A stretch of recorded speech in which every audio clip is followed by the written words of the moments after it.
One thing have you done any on market deals, wholesale deals? Yeah, I am a licensed agent. Okay. The on-market deals I've done, Hmm. I've wholesaled one on-market deal, but it wasn't the greatest deal. It was honestly a lot of uphill struggle going against the grain, just because Yep. it's on market. Like, people have passed on it, they've seen it, Hmm. and I had to end up renegotiating, blah blah blah blah. But the deals that I'm now doing on market that are actually, uh, prosperous are just providing more solutions to the same seller. So whether Hmm. I'm going to personally buy it, wholesale it, or at the end of the day, if you and I just, you like me and you trust me, but we're just not Hmm. coming eye to eye on the price, then Hmm. let's list it. And in most Yep. cases, because the only houses I actually list now are the ones that are actually distressed. And so the Hmm. people that are going after those houses are obviously investors. Um, and so it's allowed me to, like, the last 4 houses that I've listed, I've double sided 3 of the last 4.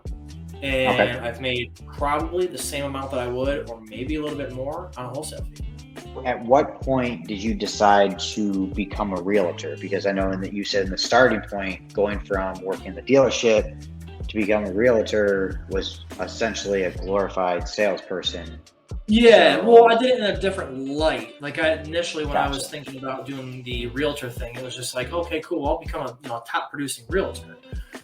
Which you can do that, I guess, right? Like, if you want to do that or Hmm. do wholesaling, I go, it's the same thing. It's still earned income. Right. But I knew that the space I would be in if I was listing houses or being a buyer's agent wasn't Hmm. going to get me into the rooms that I wanted to be in ultimately, running real Right. estate.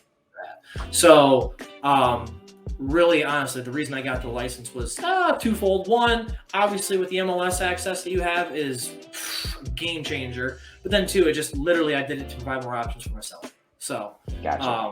that's all it is. What market? So I know you said you're in the Fenton, Genesee County area. Where was your first deal? You don't have to give addresses or anything, but like It was what in city? Davison. It was in Davison, Michigan, Genesee Okay. County. It was Okay. actually a condo, which that's the What? first and last condo I've ever done in my life. But yeah, it was a condo. Okay. Yeah, we locked it up for 48. Sold it for we locked it up for 40 and sold it for 46, and I split it, so we both made Okay. 3 grand. Yeah, yep. Okay. So, I don't know. It was just in a nice area, and they were appreciating, and it was 2020, so everything was going wild. You could sell anything Yeah. that it was on the market. So, but yeah, that was the first deal. Yeah. Okay. And then have you added anybody to your team, like an acquisitions person, a dispositions person, or anything? No, just my Just you. cold caller who does the 40 hours a week, and then I have a transaction coordinator who we barely talk, which is great. I just trust her with her process, and I'm very hands off with her. She's in my Podio, so once I get something that I send once I attach a purchase agreement into that Podio contact, I then tag her, and then from there she starts title process, reaches out to the seller, introduces herself to them as the POC person of contact, and then once I upload an assignment in there, she reaches out to the buyer, and then she just makes it all happen, and then she texts me and says, "Hey, we're closing on the 18th." And I say, "Great." Awesome. What mentorships that you got into ones that you didn't like, that you did like, and what are you currently doing? And anything that you regret doing? So, because for Um, me, real quick, I've done YouTube University completely. I haven't paid for any mentorships or anything like that. So I'm not advocating them. I know they're a good way to quickly get ahead. But I know you have done some, and just yeah, want I've to know done a your few. I mean, opinion. I've probably spent over the last 2 years, like 20 grand on education. Wow. The first one so the first thing I did was Clever Investor was Cody Sperber, which was like 5 grand. Honestly, that one, I would say it did help me, but everything that was in there is on YouTube, quite honestly. I don't think I regret it. If someone were to ask me if you would do that again, I'd say no, and I would probably give them some content to absorb. And then last year, I went to Steve Trang, Real Estate Disruptors. I went to the 3-day in-person class. That was $5,000. I would spend that again. That was beautiful. Because I had sales background, but this was sales for real estate and wholesaling and investing, and it was awesome. And if you watch Steve Trang, or if you don't, I would watch Steve Trang. He's amazing. So that's $10,000 I spent last year. This year I joined Sub 2, which is, I think it's about $7,800. But the only reason I spent that money was because I was looking for that next step, which was just community. But it's a lifetime program. So, I'm not here affiliate program or anything, but if you get to a point where you are making 6 figures in your business, I would join Sub 2. And then, so that was like 17. So call that $18,000. Tomorrow I am on a call with Josh and Tiffany High for their program, which is purely just systems and processes. Not to scale quickly, it's just to make what I have better. So that when I want to scale, I scale with efficiency. I don't scale and then lose haywire and then have to fix everything that I've done. So, do your coaching, do your programs, but take action. Don't just think that you're going to get into a mentorship program and then have to learn everything. 100%. Use the information that you learn and use it religiously. Just take stupid amount of action and fail. Honestly, fail hard, flat, right on your face. Because once you do that, you'll never skin your knees in that same way again. Or if you do, you're a fool. It's a fool me once, fool me twice. Fool me once, shame on you. Fool me twice, shame on me. And honestly, I've learned more from taking actions from the programs than just learning the programs. So I would say do your education and mentorships, but only do it with the intentions on taking massive action inside of it. 100% agree with that. If I didn't have a renovation I was paying for at my house, I would have done a lot of mentorships and things like that. The one thing that I really want to get into, I will eventually, I promise you that I will, is PACES.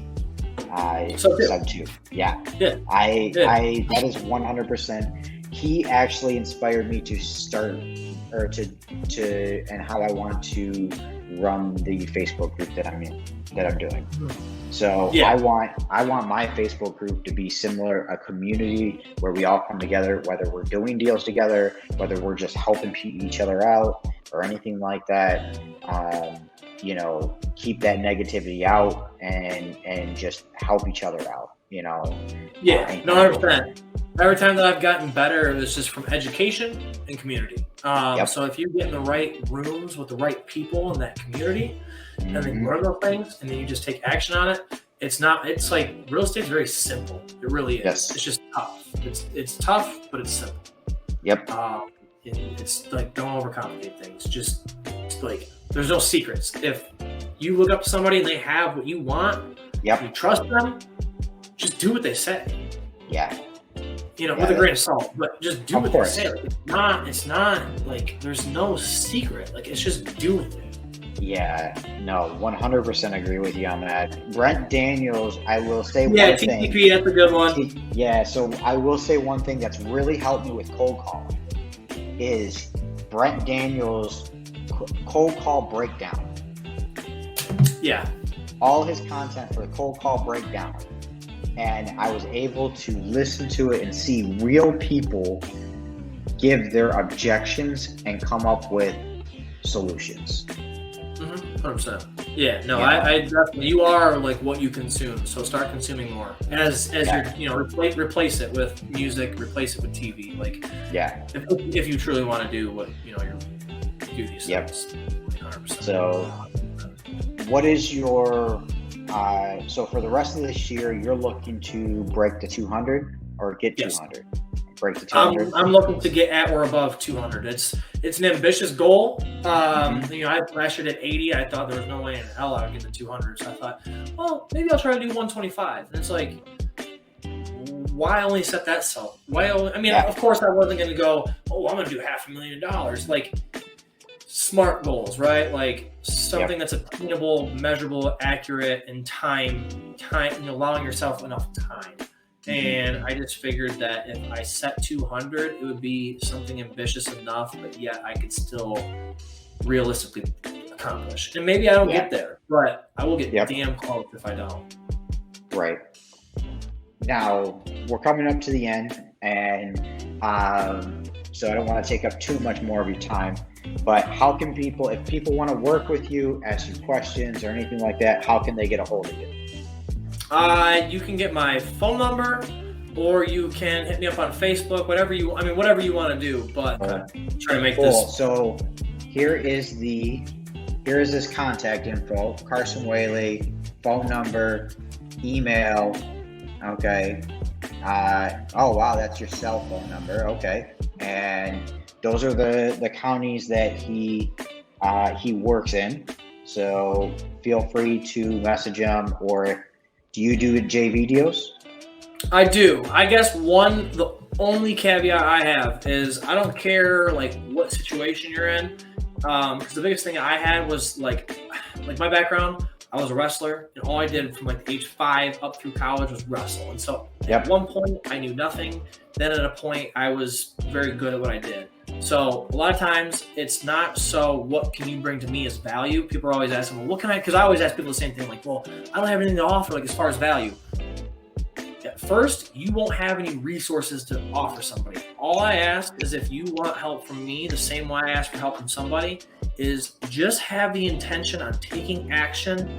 Don't just say, hey, I want to pick your brain just for the knowledge purpose and not do anything with it. Yep. Help me help you by taking action. And that's all it is. Have the intentions on getting better for yourself. And that's all it is. I know some people work 9 to 5 and they can only dedicate a couple hours at a time, whatever it is. But you want to do this, just take consistent action, whatever it is, whether it's an hour a day, a full day, whatever it is, just have the intentions on putting forth effort. That's it. You can know nothing. I don't care if you know nothing or if you know much more than I do. I don't care. Just have the intention on taking action. That's it. 100%. I 100% agree with you on that. A JV to me is a JV. It's 50-50. There's no 30-70, 20-80. It's let's get this thing closed and then close 100 more. Exactly. If I say we're doing 50-50, that's exactly what we're doing. 100%. I learned that the hard way, and I would, like, in the initial JVs, I remember, like, I would get something in the contract and then JV it to that guy for $5,000 more with him saying that he's going to make $5,000. And then we go to the closing table. I made 5 and made 18. I'm like, bro. Right. I'm not counting pockets, but come on. You're a more peer. It's a principle of it. Exactly. So that's awesome. I'm really happy for you coming on with me. Thanks for having me. I don't know what to do these things. I'm not like a guru. I haven't done anything remarkable. There's always someone better than me, but I just feel at the same time, people have poured into me, and I don't mind pouring into other people. And as long as you take action and you're here to get better, let's do it all together. So that's awesome.